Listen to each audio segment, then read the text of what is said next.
Hi, I'm Bjorn, and I do movies. And welcome back to the channel about a YouTuber who's totally not standing right behind you. I'm not there. Don't turn around. Don't look. I'm not standing right behind you. You totally turned around and looked, man, and I wasn't there. Because I wasn't standing behind you, man. That's crazy, man. I'm just like I'm not there now. Standing behind you, watching this video, and some sort of bizarre paradox of reality. Made you look again, man. Because I'm not standing behind you, and I'm totally not hiding in your closet right now. That's just a crazy thing to even suggest. I don't know why you guys keep suggesting that I'm hiding in your closet. That's a ridiculous thought. I'm not there. I'm not. Alright? Can we drop the subject? I don't use a green screen, and I'm not hiding in your closet right now, okay? So let's drop the concept altogether. Alright. So, some of y'all might be wondering, Eward, where have you been? You said you were going on a month-long hiatus, and now it's like 3 months later. What the hell happened, dude? And, hold on, I'm sorry, I'm trying to think of a lie that's convincing. Oh, I got hit by a bus. I got hit by a bus and I went to hell. There I was in hell, where I met, Satan, like the devil himself. And the devil was like, yo, Bjorn, I love your videos, man. The devil likes my videos. And I was like, oh, that's cool, man. He's like, yeah, I really want to see Thunderbolts Part 2, so we're going to send you right on up to the mortal plane. You're going to come back to life so that you can finish those videos. So that's what happened. That's it. That was what happened. And so without further ado, let's just get right into the Thunderbolts Act 2. Let's go. One real fast before we actually do that. For those who are in the writing contest, make sure you either watch the end of this video or skip to the end to see an important little update. I'll probably post it somewhere else later, but if you want to know it now, you should definitely go check that out. Just a reminder, this is the second act of the second Thunderbolts movie. If you have not seen the first one or the first part of the second one, I would highly recommend going back and watching those. I'll link a playlist in the annotations above that you can go watch to, get caught up. Alright, we're going to open inside the Quinjet, leaving the Power Brokers facility. U.S. Agent Dallas and Ghost all stare down at the new girl. She sleeps in the Quinjet after she passed out in the field. U.S. Agent asks, "Who is she?" Speed Demon says, "Don't know. Calls herself Queen. She's one of the Power Brokers' victims, like me." U.S. Agent asks, "Is she dangerous?" Speed Demon says, "To others maybe, but to us, no, I don't think she is. She told me she wants to be a hero like us." Dallas says, "So we're picking up strays now." Speed Demon says, "I was a stray once." U.S. Agent says, "If she wants to fight with us, we let her. You saw what she did with the bugs. She's strong and a little bit scary, but she needs our help." Dallas says, "You're too damn noble sometimes, John. That's it then. She's a Thunderbolt." Songbird says, "She's going to need clothes. We can't have her going around dressed like a prisoner." Dallas says, "I know a place. There's this massive open market outside of Yangon, not far from here. We can make a pit stop." Speed Demon says, "Now that sounds fun. A little vacation. I think we've earned a break." U.S. Agent says, "That we have. The Power Brokers organization is done." Songbird says, "Good riddance. I'll be glad to never have to think about her again." "I think we all are." We're going to smash cut, like do a comedy cut to Sentry in bed. He wakes up and looks over at his wife where she sleeps. He lovingly strokes her hair. Then he gets out of bed and pulls some sort of device out of his bedside table. It's a tracker.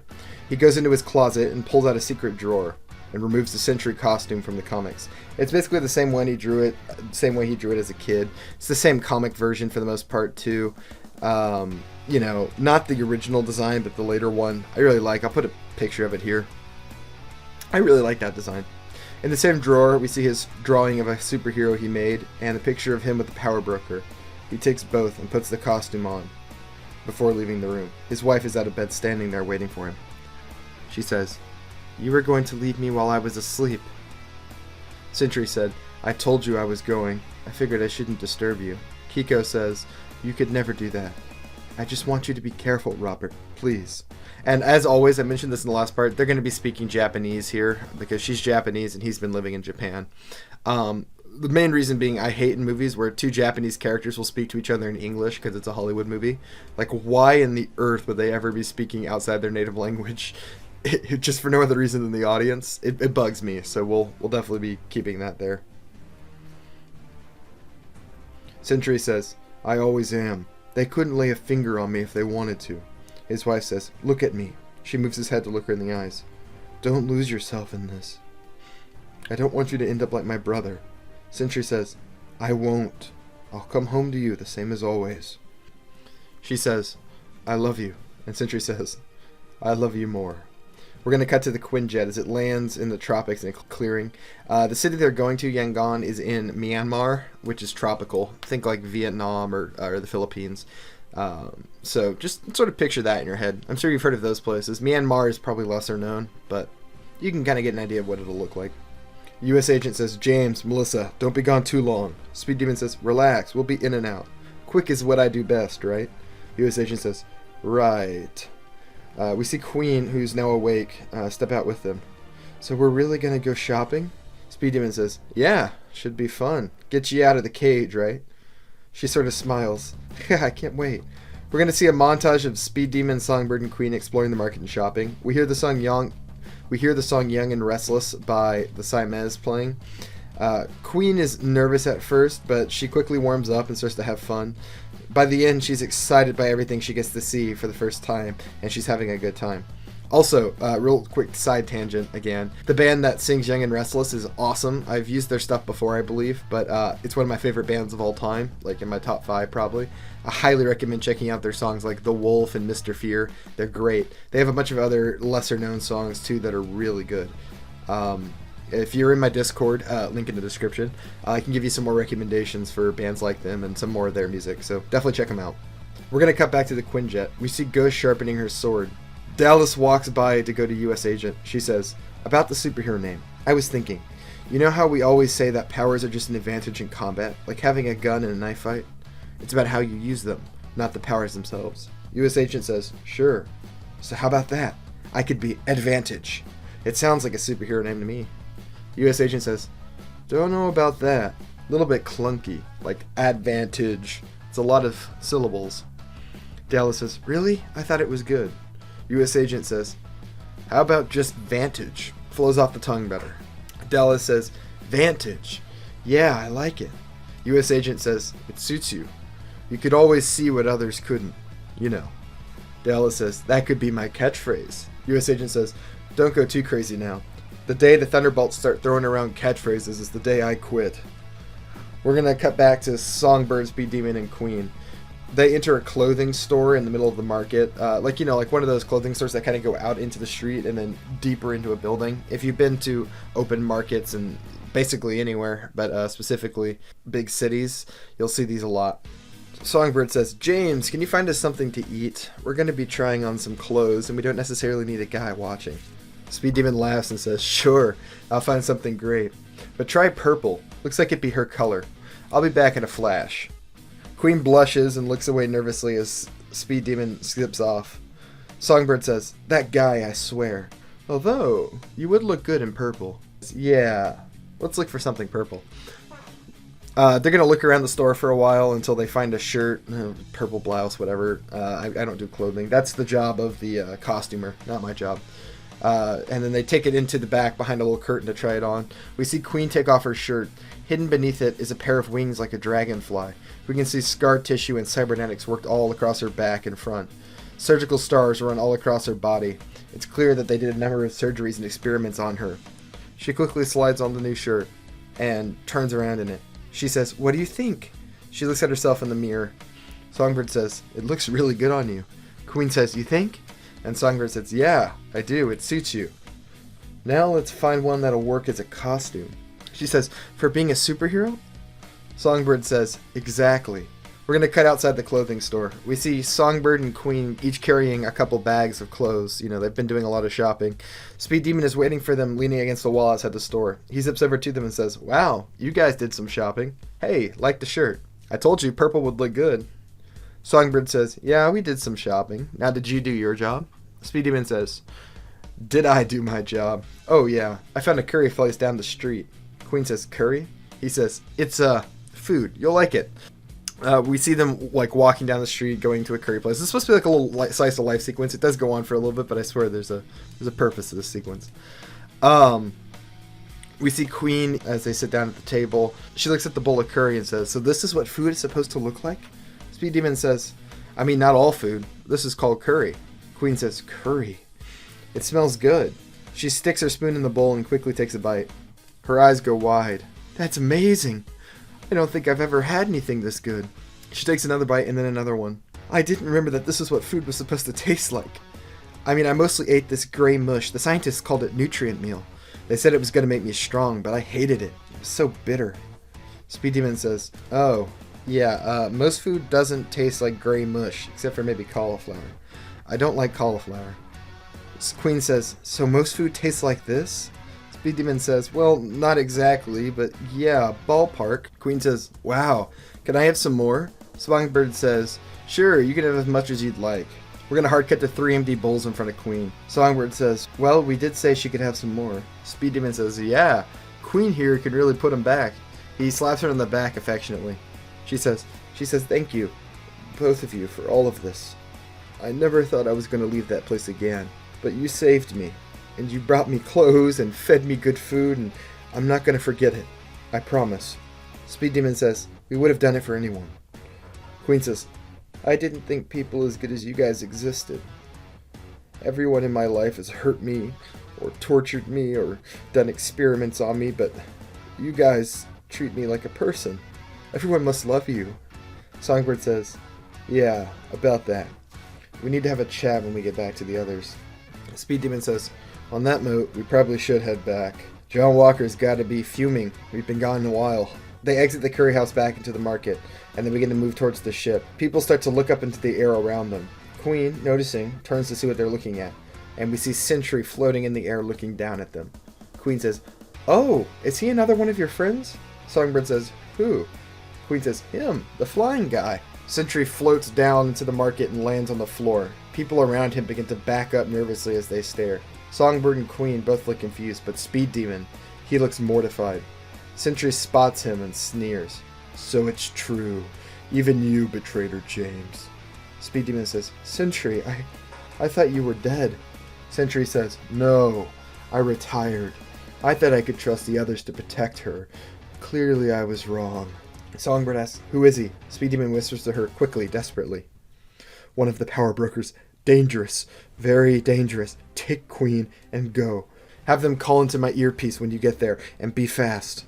Songbird says, but what about you? He says, I'll be fine. I'm faster than him.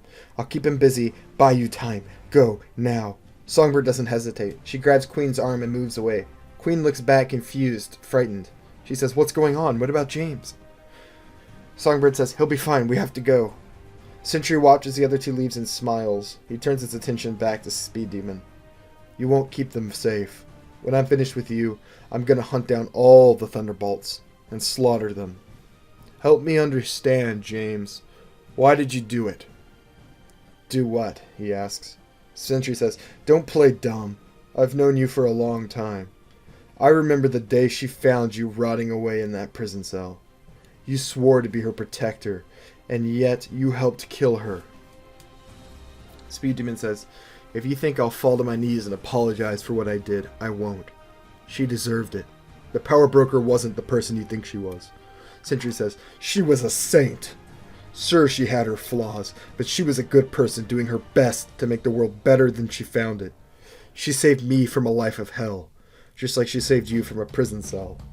She gave us the power to fight back against the cruelty of this world. Speed Demon says, she made us slaves, held my family hostage, and made me do what she wanted. She was a monster. Sentry says, liar! Sentry fires lasers from his eyes, and Speed Demon zips away, dodging the attack. We see him wrap around a stall, then speed towards Sentry. He tries to punch him, slamming his fist into his face, but it does nothing. Sentry doesn't even react. We can see Speed Demon kind of like wipe off his hand like it hurt. Sentry says, all you do is spit lies like venom. Speed Demon says, I don't know how you never saw it. Guess you never peeked behind the curtain.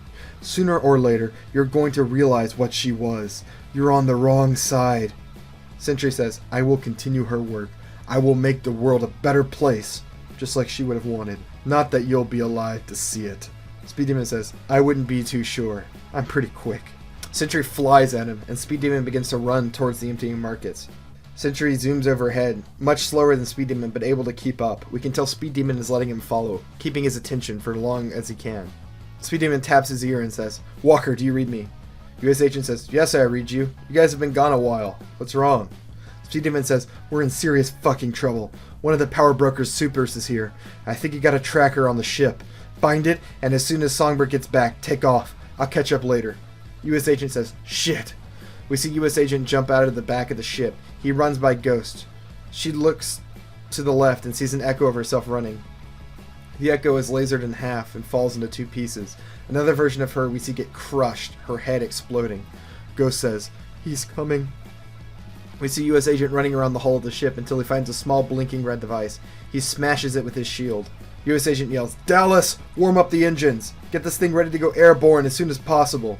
We cut to Songbird and Queen. They're running through the market in the middle of crowds of people fleeing for their lives. In the background, we can see Sentry attacking Speed Demon. He fires lasers from his eyes into the stalls. Queen has her eyes shut tight, even as she runs. Songbird says, Queen, you fly, right? Queen doesn't reply. Songbird says, Queen. We see her eyes moving beneath her eyelids. Songbird puts a hand on her shoulder, and her eyes shoot open. Queen says, what? Songbird says, what are you doing? Queen says, I'm helping James. I won't just leave him. Songbird says, you can fly, right? Queen says, yes, with the wings. Songbird says, then let's fly. She forms wings from the glowing back of her suit. A little thing I'm going to mention here is I decided to give Songbird a slight costume upgrade. I think it'd be cool if she had like lights or neon stuff embedded into her suit so that she can always use her light manipulation powers without having to worry about being in a dark location. Just makes sense logistically, and I think would give the suit a good like design look to it. Songbird begins to levitate off the floor. Queen unfolds a set of dragonfly-like wings and begins to hover. She says, I'm going to help James again. Songbird says, we can't turn back. Queen says, I don't need to. I have the insects to help me. We cut to clouds of flies circling around meat stands and roaches climbing up the trash. They all stop and begin to change direction, swarming towards Sentry. We cut back to Speed Demon. Speed Demon says, would you just listen to me? I'm trying to tell you the truth. Sentry says, I think I've listened enough. Speed Demon says, I have proof. I can show it to you. Sentry launches a laser blast from his eyes as an answer. We see a single fly land on Speed Demon's shoulders. It turns to look at him. Speed Demon says, oh. Suddenly, thousands of insects begin to attack Sentry. They land all over his body and try to bite his skin, but it's no use. They can't get through his flesh. They can't even make a dent. We briefly cut to Queen as she flies next to Songbird. She says, his skin is perfect. The insects can't get a bite on it. It's like it's made of steel. But I can still help. This guy still has to see. The bugs swarm around his eyes. Sentry screams and tries to pull the bugs out of his eyes. He crushes them in mass as we see bug guts spread across his face. We briefly hear Queen scream in pain and hold her hand to her head. More bugs coalesce to replace the destroyed ones, all of them covering Sentry's eyes. Out of desperation, he fires his laser vision from his eyes at random, burning thousands of insects with each touch of the beam. Only he can't see where he's aiming. The laser cuts down towards a crowd of people who are fleeing the battle. Speed Demon zips around and snags the civilians one by one, barely pulling them out of the way before the lasers reach where they are. We'll see that in like slow motion. Queen screams as the laser cuts through a large cloud of insects, then passes out. She begins to plummet from the sky as her wings no longer work. Songbird desperately dives down and catches her just in time to pull her up above the ground. She pulls up, narrowly avoiding a crowd of people, and they begin to fly again. Now she's carrying Queen. The insects around Sentry scatter. His face is covered in bug guts from the smashed insects, but he is unharmed. He looks angry. Speed Demon says, if you keep this up, you're going to get somebody innocent killed. Sentry turns his head to look away. He knows Speed Demon is right, but Speed Demon's made a mistake. He's realized now he should just leave Speed Demon and go for the others. Speed Demon catches on. He thinks on his feet and quickly says, you know, she begged me at the end for her life. Cried like a child. It was pathetic. Sentry turns back to Speed Demon, his face full of rage. He throws himself at Speed Demon, smashing into the earth. Of course, Speed Demon steps aside, dodging it easily. And at the end, when we were closing in, she said her Sentry would save her. He'll come! She really believed it right up until the end. But you didn't save her, did you? Sentry screams as lasers blast from his eyes. Speed Demon dodges them, and at one point he even slides underneath them, rolling back at full speed. Sentry says, I'll kill you all! Speed Demon says, it's funny. That's what she said right before we killed her. We're going to cut to the helicopter. We see Songbird land with Queen in her arms in a clearing next to the helicopter. They rush into the Quinjet. She lays Queen down in a chair. We see Queen stir. Songbird yells, we were attacked in the market. James is distracting them, but I don't know how long it'll last. U.S. agent says, "We know. He called us." Ghost desperately runs up to him. "We need to take off now. He's coming. I'm telling you." Her eyes shift back towards the entrance to the Quinjet. In the fields beyond it, we see flickering ghosts, all of them dying in mass. 20 of them, sliced in half, crushed, smashed, ripped apart. All of them die with the word "Sentry" on their lips, as if in warning. Queen looks around, noticing James isn't there. She says, "What about James?" The Quinjet begins to take off. U.S. agent says, "He'll be fine. He's fast. He told me he'd meet us with us later. Dallas, take us up." We're going to cut to Speed Demon. Speed Demon says, "You know, it was funny. It was so easy to overthrow her. After all, I'd been so close to her for so long. I'd studied her operations. I knew exactly how to do it. And you know, she was really rotten to the core. As evil as they come. She dealt in kids like you know." Sentry yells, "Liar! You don't know what you're talking about. She would have never. It was the very thing she stood against." Speed Demon says, "You really believe that, don't you? You were her enforcer. You cleared the path for her to take control of the operation. She ran all the trafficking in that city, all the guns, all the drugs, all the slaves. Hers, all because of you." Sentry says, "Shut your mouth." He launches a laser blast that Sentry easily dodges again. We can see how frustrated Sentry is becoming. U.S. agent chimes in on Speed Demon's earpiece. "We're clear." Speed Demon says, "Yeah, I think I will shut my mouth. Just had to distract you long enough. You really were wrong about her. So wrong. She truly deserved it, Sentry. She really did." He vanishes in a burst of speed. Sentry seems to snap to his senses. He checks his tracking device and realizes that it's been destroyed. He throws down his tablet in fury. It shatters on the floor in an explosion of glass and metal. Sentry flies up into the air and vanishes. We see the Quinjet touch down. Text on screen says, 150 miles outside Myanmar. They open the hatch and we see Speed Demon standing there. He says, "Took you guys long enough." Queen comes running out of the helicopter. She says, "You're okay." She wraps Speed Demon up in a hug. Speed Demon says, "Of course. That guy couldn't put a finger on me." Dallas says, "You did good. Saved our asses." Speed Demon says, "Maybe. I may have poked the bear a bit to do it. I had to get him angry to keep his attention on me." U.S. agent says, "We got away. Without the tracker, he won't be able to find us again." Speed Demon says, "I wouldn't be too sure about that. Look, this guy is legit dangerous. I don't have the slightest idea how to even begin to hurt him. And he won't stop hunting us. Never." U.S. agent says, "This guy's no different than Ross. As long as we keep moving, he'll be no problem for us." Speed Demon says, "You don't get it. This guy was her final, perfect project. Project Sentry was the power broker's life work. She talked about it all the time. And this guy has a cocktail of 10 stolen superpowers in his blood. Bulletproof skin, flight, regeneration, super strength, even stronger than yours. He can fire laser beams from his eyes. Sooner or later, he'll find us. And when he does, someone's going to get hurt." Ghost says, "He's right." Dallas says, "And how would you know?" Ghost says, "They've warned me." Songbird says, "Who?" Ghost says, "Me. Well, myself. A couple of them." Dallas says, "Great. Ava's lost it. What do you want us to do, Speed Demon? How do you think we can stop this guy from following us?" Songbird says, "We have to kill him. I saw him. It's like Speed Demon said. He's dangerous. Sooner or later, he's going to hurt someone."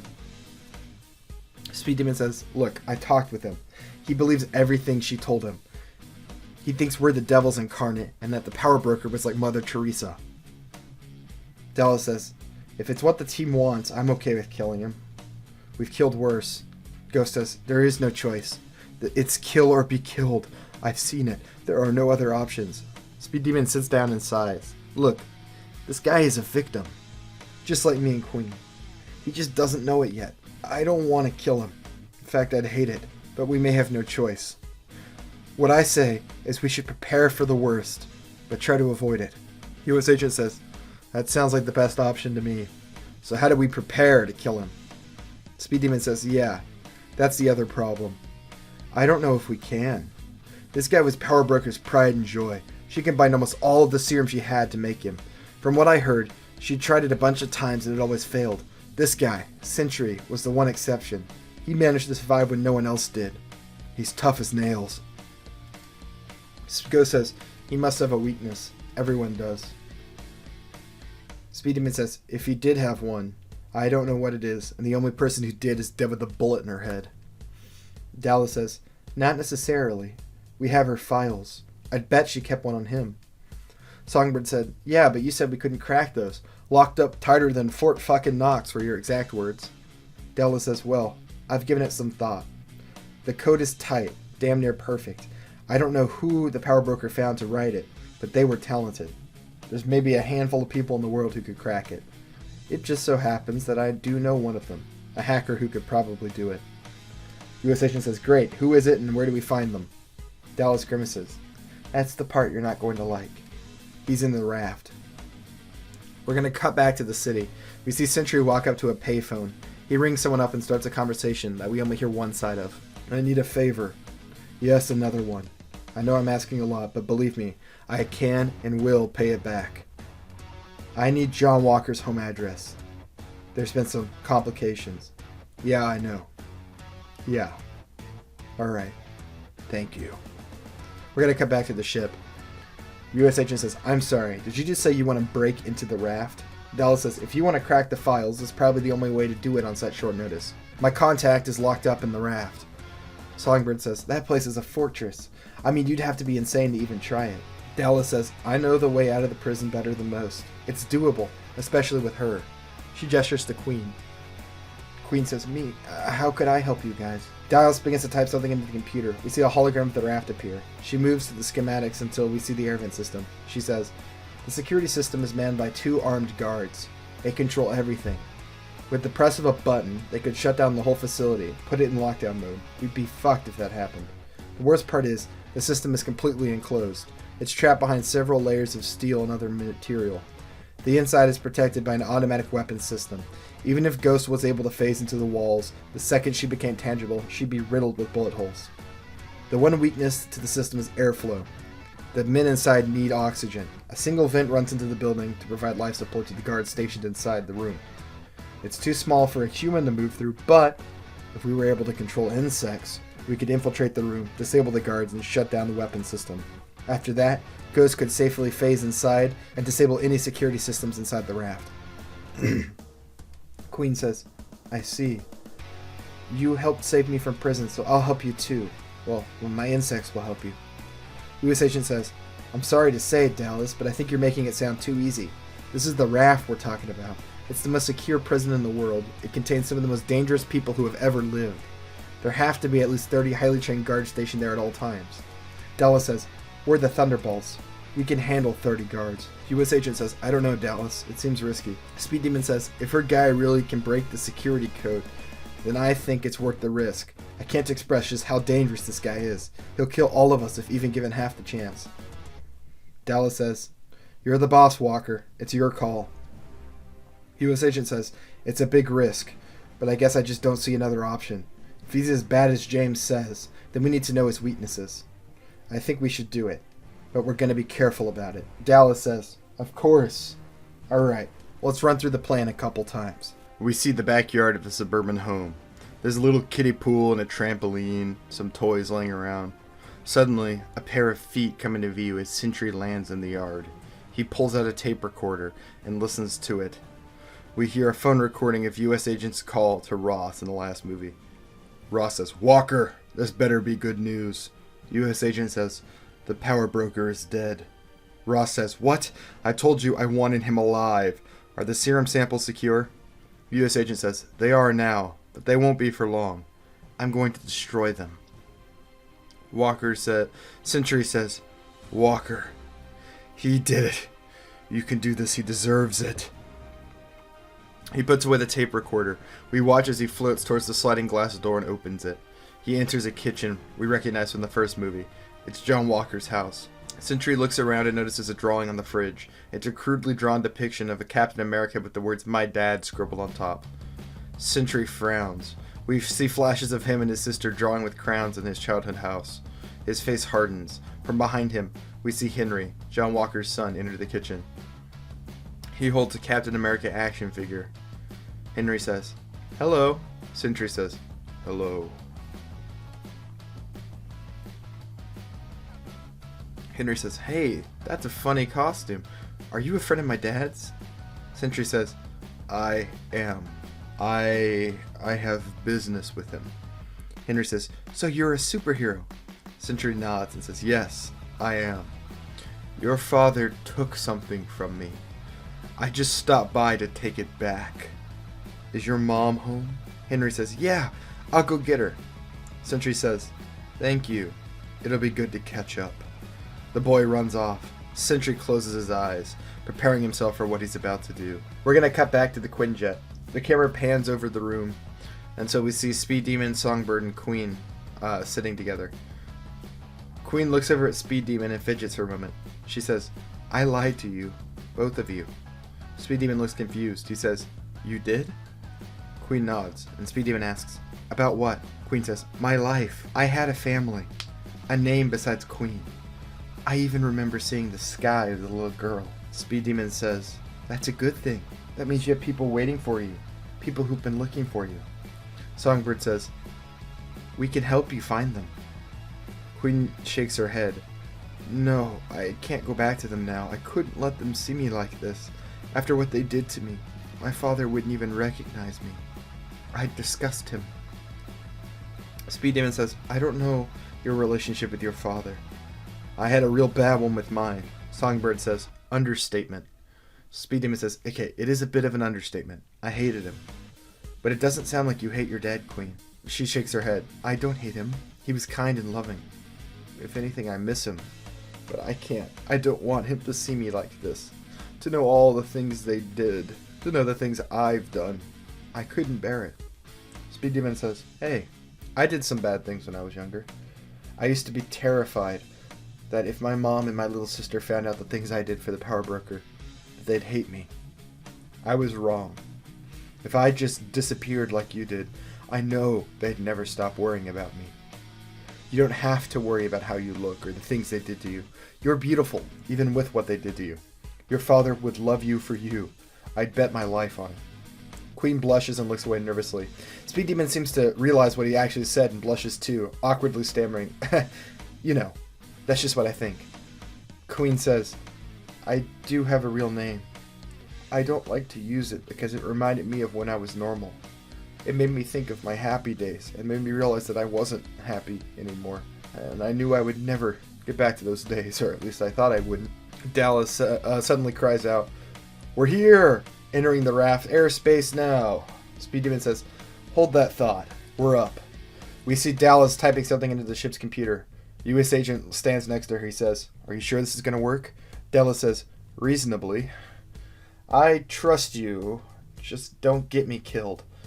Dallas says, I'll try my best. I used to work for them, so I know damn well their firewall's not nearly as good as the power brokers. Not to mention, I left myself an in. A little bit of malicious code. I do it everywhere I go. Can't be too cautious when you're dealing with Ross. Today's clearance codes should be mine now. Adding them to the ship's registry and altering our own codes. Bingo! We should be cleared for landing. Time to make the call. Oh, and John Walker, we're Alpha Zeta 4. U.S. agent says, alright, here we go.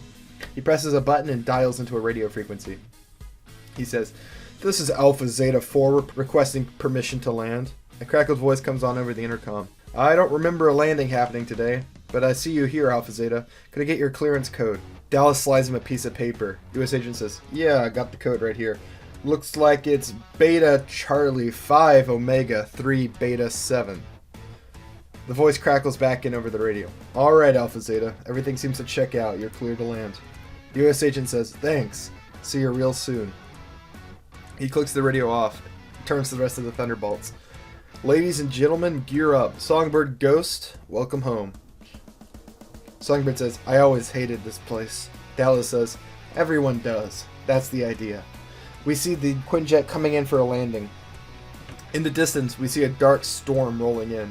The raft slowly rises out from the ocean. Light rain and splashes from waves coat the Thunderbolts as they exit the Quinjet. U.S. agent says, remember, these guards haven't done anything wrong. We're going non-lethal here. We're not going to leave any widows behind. Speed Demon turns to Ghost. He's talking to you. Speed Demon says it with a laugh. But when he turns to look at her, she seems to be looking around wildly. There's fear in her eyes. Speed Demon says, what's wrong, Ava? She says, this place is a slaughterhouse. We shouldn't be here. We're going to die. You were all for this just a moment ago, he says. Ghost says, I didn't think it would be. I didn't expect this. The camera moves behind her. When it passes to the other side, we can see at least 100 phantom corpses scattering the roof of the raft. They're all ghost. They flicker like they're phasing. Some are torn apart, others sliced clean in half. Some have their faces burned through by something. Others are just pulverized meat. They flicker and vanish in existence, and new ones appear, dying just the same. Songbird says, he's just got the pre-mission jitters. It happens to the best of us. Remember me on that Hawaiian job a couple months ago? I was a mess. U.S. Agent says, focus up, Thunderbolts. Keep the chatter to a minimum. We're going to do this clean. Old Ross isn't going to know what hit him. We hear the song How Do You Like Me Now by The Heavy play as they enter the raft. We get a team-up shot of the whole group. The large metal doors slide open and a guard is there to meet them. He looks over U.S. Agent and the rest of the Thunderbolts. Oh, fuck. Dallas? Dallas says, sorry for this, Mike. She spins her staff and slaps the side of his head with it. He crumples to the floor. U.S. Agent turns to Queen. You're up. This vent leads directly to the security room. Queen says, alright. She holds out her hand and a purple spider climbs to the top of it. She carefully sets the spider on the wall and it begins to climb up the vent before slipping inside. U.S. Agent says, remember, non-lethal. Queen says, it's a purple prickleback from Wakanda. Their bite isn't lethal, but it paralyzes its prey's muscles almost immediately. The guards won't be able to move for a couple hours. We see the spider climb out of the vents and then slowly work its way down to see a single guard sealed in the room. Queen says, there's only one. Dallas says, they must be slipping. Take him out. Queen nods. The spider lands on the side of the security guard's shoulder and begins to climb up to his neck. It bites him. The security guard screams and tries to slap the spider, but the spider is already moving away. It bites him one last time on the other side of his neck before climbing down and away. The security guard tries to reach for the panic button, but teeters before he can. He falls out of his chair and goes stiff on the floor. Queen says, he's down. Taking out the camera now. We see ants pouring from her pockets. They come up into the vents. We see them exit and begin to chew through the wires connecting the camera on the top of the turret. They bite through, and there's an electrical pop. A few of the ants are fried. We see Queen wince. But the gun seems to shut down. It lowers to the floor and the camera light winks out. Queen says, they did it. The cameras are down. U.S. Agent says, you're sure? Queen says, yes. U.S. Agent says, alright, Ghost, you're up. Ghost nods and phases through the wall. We see her enter the room. She becomes tangible, and the turret doesn't shoot her. She looks down and we see a dead ghost apparition on the floor. It's riddled with bullet holes. Ghost frowns and turns to the computer. She presses a button, and the security door in front of the Thunderbolts pops open. Ghost says, it works. I'll get you guys through. Good work, Ghost, U.S. Agent says. He says, Queen, stay here and guard her. Make sure no one else comes in, and make sure the security system stays offline. Queen nods and takes a seat on the floor. The song, How Do You Like Me Now, picks up even louder. We see the Thunderbolts move from hall to hall. We see some cameos of prisoners locked into jail cells. Whoever you think it would be fun to get a cameo in there. Maybe some characters that haven't been introduced yet. Just some fun guys. You know, cameos. They are what they are. 7 guards turn the corner armed with guns.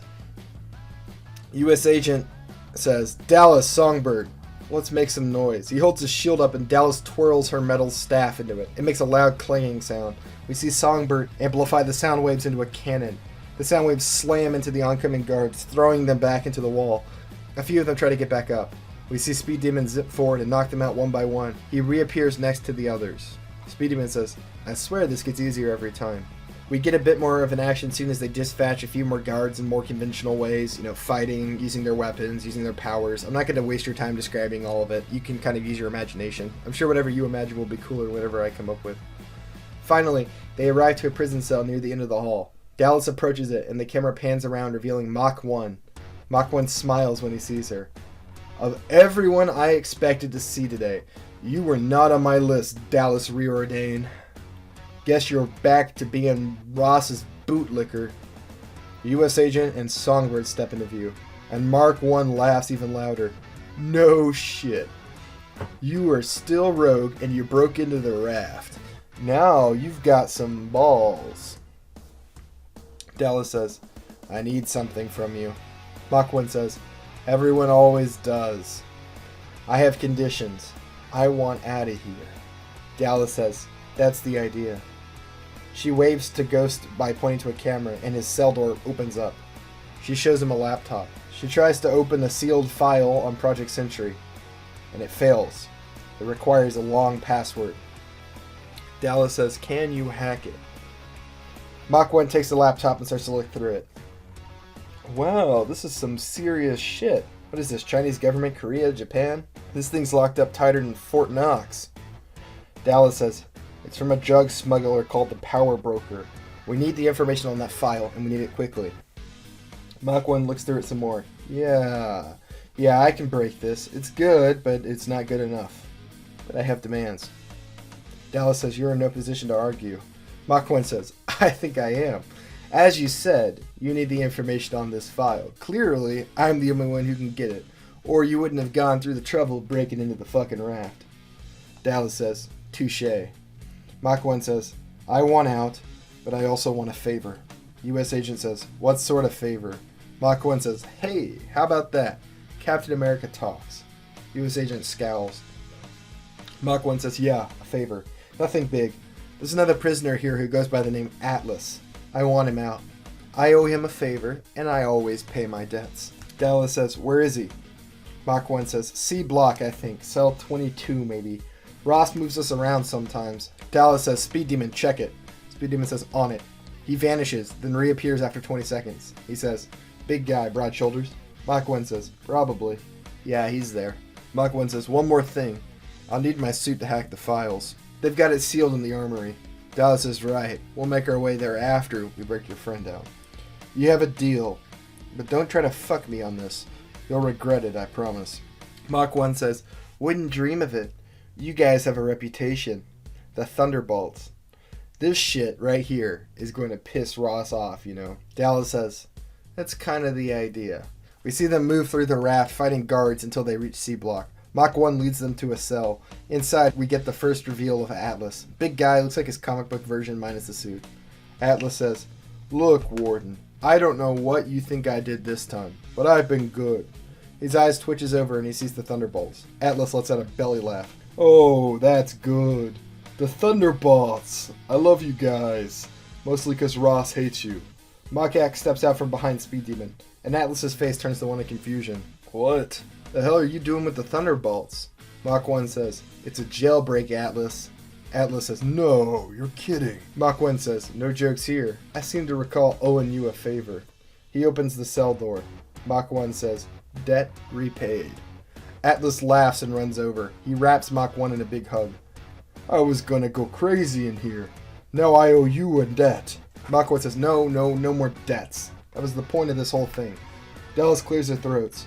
She says, "We got a date with Ross's office." Mach 1 says, "Best date I'll ever go on." Atlas says, "Don't tell me you're here to kidnap Ross." U.S. agent says, "Not today, big guy. Good old Thunderbolt Ross is on his way to a tropical vacation with his family as we speak." Atlas says, "Well, I think you may have just ruined it." Dallas says, "He keeps the door to his armory sealed in his office. The paranoid bastard didn't want this exact thing happening without him knowing. Mach 1 needs his stuff, so we need to get into Ross's office." We're going to see the Thunderbolts moving through the halls again. 2 guards step out. Atlas laughs with joy and runs forward. He grows even larger, his muscles ripping through his shirt, and he smashes a fist into the first guard, sending him flying into a wall. The second one turns to shoot him, and he miraculously shrinks to a much skinnier body.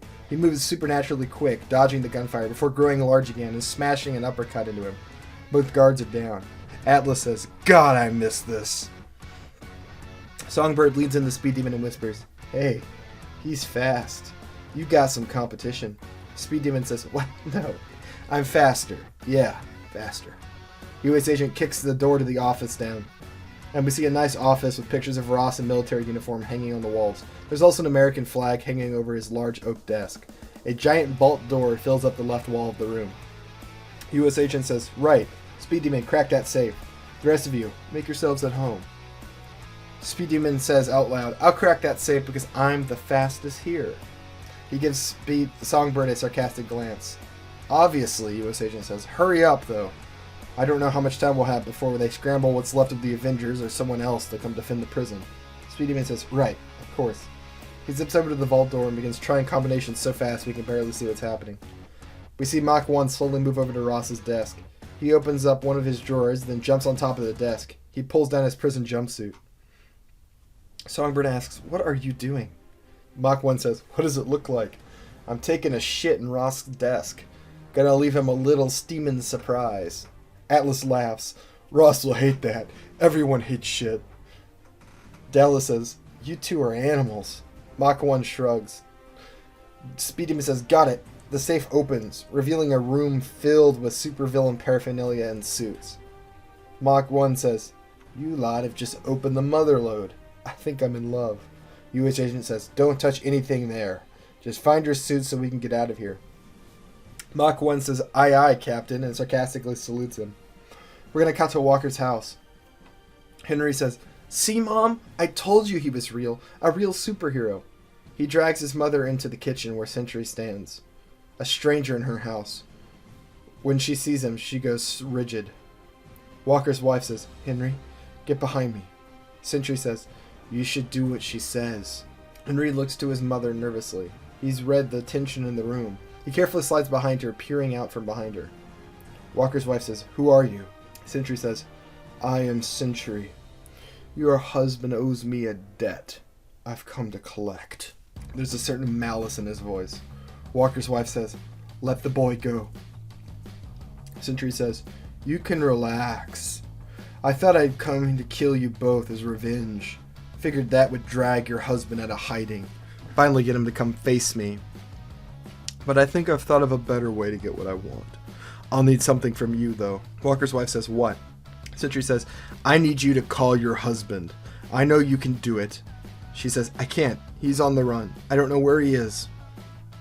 Sentry says, "I know that's a lie, and an unconvincing one at that. I will kill the boy. Don't try me." Henry ducks behind his mother even tighter now. He's shaking. Walker's wife says, "He's just a kid. Don't hurt him, please." Sentry says, "Call your husband, and I won't. I'd simply like to talk to him. No harm will come to you." Walker's wife says, "I don't know how to call him. I told you." Sentry smashes his hand down, and a table shatters in front of him. "He took something from me, a woman who meant a great deal to me. I came here to do the same, and I'm looking for any reason not to do what I think I should. Call him now." Walker's wife says, "All right." She picks up the phone and dials a phone number. We're going to cut to the raft. U.S. agent picks up the phone. "Carrie, you're not supposed to call this number." Walker's wife says, "John." U.S. agent says, "Is everything okay? You sound scared." Sentry says, "Tell him to tell you where he is right now, or I will kill his son." Walker's wife says, "There's a man here. He's got powers." Walker goes rigid. "What does he look like?" Walker's wife says, "Asian. Long blonde hair. He's big." U.S. agent says, "Take Henry and hide. Do not let him find you." Walker's wife says, "He already did. He says he's going to hurt us unless you tell him where you are." Sentry says, "Give me the phone." He holds his hand out. Walker's wife hands him the phone.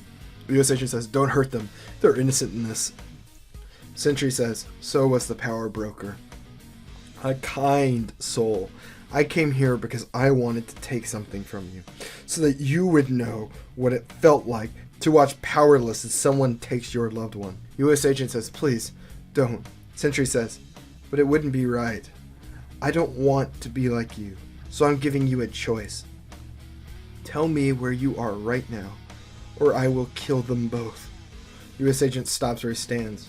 A choice is presented to him. He briefly looks over the Thunderbolts, but doesn't hesitate. "The raft. I'm at the raft." Sentry says, "The prison. Why?" U.S. agent says, "Does it matter?" Sentry says, "No, I guess it doesn't. I'm coming. If you're not there when I arrived, I will find your family again, and I will make their dead slow. It's time we settled this, Walker. Man to man." U.S. agent says, "Yeah, I think it is." Sentry smashes the phone to pieces. He flies out of the house. We see U.S. agent turn to the others. Mach 1 and Atlas are exiting the vault in their costumes. U.S. agent says, "It's time to go. Double time." Dallas's face becomes confused. Dallas says, "They don't even know we're here. We've got the run of the place for at least a few hours. I thought I'd try to pull some information off Ross's computer." U.S. agent says, "Dallas, we have to go." Her face becomes hard. Who was that on your phone? U.S. agent says, it doesn't matter. We have to go. Dallas nods and says, right. You're the leader. Let's go. Mach 1 says, I'm all for leaving. It's gonna be good to get out of this prison. The food here fucking sucked. Atlas says, it was terrible. Dallas says, you can have all the food you want once you've upheld your end of the bargain. Mach 1 says, relax, I'm good for it. No one can keep me out of that file, not even the power broker. We see them leaving the raft. They stop by the security center, where we see Queen is still sitting in front of the glass window of the security room. Dallas says, Ghost, time to go. Ghost steps through the wall and joins them. Alright, you should know. Something bad is coming. Dallas says, you've been saying things like that. I'm a bit worried about you, Ava. I've just been seeing you staring off at nothing. Ghost says, not nothing. I'm seeing things, Dallas. And I think these things are trying to warn me. Dallas says, right.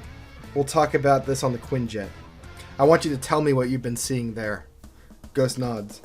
We see them exit the raft onto the surface of the building. It's raining hard now. We see lightning flashing in the distance. They begin to run to the Quinjet. Everyone but Dallas and U.S. Agent enter quickly. Dallas starts to enter, then turns around. U.S. Agent is just standing there. U.S. Agent says, you need to go now. Use Mach 1 and break the broker's computer. And break the broker's computer file. Get me what's in that file so I can kill him. Dallas asks, kill who? Suddenly, Sentry lands on the deck of the raft. He dents the steel where he lands. Dallas says, you called him. She sounds betrayed. U.S. Agent says, I didn't have a choice. He got to my family. Dallas says, fuck. U.S. Agent says, I've got my earpiece. Get me the data, Dallas. I can win. Dallas says, you better. I'm gonna get it to you. Just survive long enough. U.S. Agent says, this guy isn't so bad. I've taken worse. Dallas nods her head and runs onto the Quinjet. It starts to lift off as lightning strikes in the distance. U.S. Agent turns to face Sentry. Sentry says, you actually waited. I'm surprised. I thought I was gonna have to hunt you down again. U.S. Agent says, you touched my family. I'm not gonna run from that. Sentry says, so, you have a shred of honor after all. I'm surprised by you again. U.S. Agent tightens the shield on his arm. He takes a deep breath and clenches and unclenches his fist. You know, normally, I try to reason with you. Tell you the power broker was vile. But I don't see the point. You threatened my son, so I'm going to kill you. Sentry says, you can try. We're going to cut to the inside of the Quinjet. Dallas shoves the laptop into Mach 1's hands. Hack it. Mach 1 says, what? Now? Here? In the air? Dallas says, yes, damn it, and make it fast. I don't know how much time we're going to have. Mach 1 says, fine. He takes the computer and begins to type through the files. You weren't kidding. This is some serious shit. Tell me you can do it, Dallas says. Mach 1 says, of course. I can do anything, baby. We're going to cut to the raft. U.S. Agent and Sentry are fighting. They're both fresh in the fight and equally quick. U.S. Agent dodges a lot of Sentry's attacks and vice versa. They start to hit each other with their fists. U.S. Agent's punches don't seem to have much of an effect. However, Sentry hits U.S. Agent and you can tell he feels it. They fight for a while, but at this point the fight's kind of uneventful. Just sort of a slugfest. Back on the Quinjet, Mach 1 says, I got it. It works. We can see all the files pulled up on the computer. Everything on Project Sentry. Dallas says, give it to me. She begins to look through the file. As she does, the camera moves towards Ghost, who sits in the corner. We see a few phantoms of herself lounging around the ship. One of them is suddenly pulled out of the side of the ship by an arm ripping through the side of the hull. Another begins to panic as the phantom ship is ripped in two. She falls and through the floor as if it wasn't there. Ghost murmurs to herself, it won't work. It won't work. We're going to cut back to the raft. U.S. Agent takes a punch to the face, and it knocks one of his teeth out. He's bruised and bloody now. In retaliation, he punches Sentry in the face. Sentry reacts, but barely. U.S. Agent isn't done. He twirls his shield and smashes it across Sentry's face. A small trickle of blood runs down Sentry's forehead. The vibranium was strong enough to cut his skin. Sentry reaches up and touches the wound. He looks almost surprised. It's been so long since he's felt pain. Then he snarls, "You just won't die!" U.S. Agent says, "Die? No. I can do this all day. Like I said, you threatened my family. I'm not going to let you walk away from this fight alive." They begin to fight some more. We cut to the Quinjet. We see Dallas looking through the files. She pulls one up that says contingencies. We hear the voice of the power broker scientist. Project Sentry is truly remarkable. Its capabilities are beyond what even we imagined. It seems the mixing of powers into a cocktail actually amplified their effects on the human body. His skin is even more invulnerable than we could have possibly hoped for. His strength far surpasses anyone else who's taken Project Tarantula. Even his ocular manipulation surpasses the original sample specimen. Power Broker decided it was prudent to look for certain vulnerabilities within the project. Our concern is that if it ever goes to mass market, we'd have no way to protect ourselves against our own product. Our results were less than satisfactory. It cuts to footage of young Sentry tied to a table. They sedate him with gas. The gas will keep him at bay for a short period of time. However, the next part is what is prudent to our research. They hold up a steel scalpel and try to cut his skin. It breaks. Next, they pull out a small scalpel made of vibranium and slice his arm open. It makes a small cut. As you can see, his skin is only vulnerable to the cut of vibranium, which is the hardest metallic substance on Earth. Everything else simply doesn't have an effect. Some testing shows that his internal organs do not have the same strength of his skin. However, attempts to damage the tissue proved unsubstantial. His self-regeneration included in the cocktail seems to mitigate any damage we can inflict anywhere but his skin. To tell you the truth, I think Project Sentry might make one invulnerable to death. Me and the Power Broker made the decision to disband our research on the project. We think it is too dangerous to our operation to ever be allowed to escape the lab. Needless to say, our efforts to find a way to destroy Project Sentry specimens have been fruitless. It seems to me the only way one could conceivably do it would be to destroy the brain instantaneously. But given his invulnerable skin, I do not believe this is a possibility. The video ends. We see Dallas slump down in her chair. "Oh God," she says. We see Sentry pull back from the fight. He's got a few cuts across his body. U.S. agent half falls to a knee trying to catch his breath. He's torn up, bloodied. He clearly looks worse than Sentry. Dallas comes into his ear calm. "John, do you hear me?" U.S. agent says, "Yeah, tell me you got something. This bastard's tough." Dallas says, "John, listen to me. You have to run. We got into the files, and they think he's unkillable." U.S. agent says, "I see. Thank you, Dallas, for everything." Dallas says, "John, you have to run." U.S. agent says, "And go where, Dallas?" "No, I'm fighting this out, because I think you're wrong. He's got a weak spot. I can feel it." Dallas says, "You bastard, you cannot win this. Listen to me, please." U.S. agent says, "They're yours now. The Thunderbolts. Do some good for me, and let Henry know that I'm sorry, that I did it for him." He starts to cry. Dallas says, "Don't you fucking dare." U.S. agent pulls the earpiece out of his ear and smashes it. We see Dallas on the airplane scream. She throws the laptop into the side of the helicopter and it explodes into pieces. Mach 1 says, "Bad news, I take it." Dallas says, "Shut up." We're going to cut to the raft. We see U.S. agent and Sentry just staring each other down. Both of them are resting from the fight. U.S. agent stands tall, tightening the shield in his arm. There's a bit of blood sprinkled on it. U.S. agent says, "Is that all you have? The way Speed Demon talked about you, I expected more." Sentry stands, then flies at U.S. agent with all his full speed. U.S. agent throws up his shield to block the attack. Sentry slams into it, and U.S. agent is thrown back. He gets up to his knees, using the shield to slow his momentum to a stop. He holds up his shield just as lightning strikes. We can see a large fist implant into vibranium. Sentry is strong enough to dent vibranium. Sentry says, "You're the worst of them all. You parade around like some moral man. You wear the shield and colors of a hero, but you can't hide the blood that stains that costume." U.S. agent wipes away the blood running from his nose and mouth. He says, "I never tried to hide it. Never. I've taken lives, but so have you. You shouldn't throw rocks, glass houses and all that." Sentry says, "I only kill men who deserve it, unlike you." U.S. agent says, "Funny. I would have said the same thing." The two men begin circling each other. Sentry says, "You killed the broker. You murdered her in cold blood. I heard the recording."